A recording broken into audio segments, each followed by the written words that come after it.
Welcome back to Great Day St. Louis, my friends. You know, it's no secret, recruiting and retaining teachers is arguably one of the biggest challenges that schools, even in our area right now, are facing. Why is it so hard to get educators back in the classroom? And how can our St. Louis area school districts attract and retain more teachers?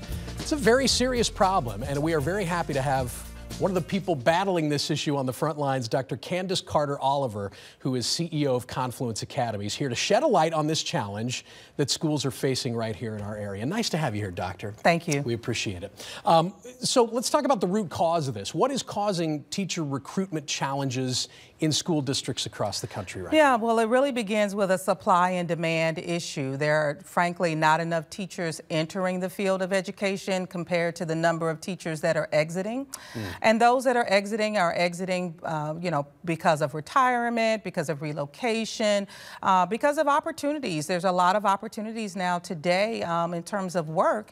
And so with the limited number of teachers or the reduced number of teachers entering the field compared to exiting, we're seeing a supply and demand concern. So some number X are going out and some number less than X are coming back in to fill that slot. Which That's correct. Leads to, as I learned in school, leads to a mathematical problem. Yes. So how do we solve this then, Doctor? What can you do to resolve the issue? What can you do to especially retain good teachers, I feel like, once they're under your roof? Absolutely. Well, it's really, I think, uplifting our teachers, valuing them, supporting them, creating schools that really just take in this kind of family aspect and work together is what we've seen. There is a space to competitive pay, and I do believe that we need to look at teacher salaries, but it's really looking at what kind of work environment are our teachers in, and how do we uplift and really recognize them for the great work that they're doing. So what I'm hearing is pay is one thing, and not to downplay it, it's an important component. Yes. But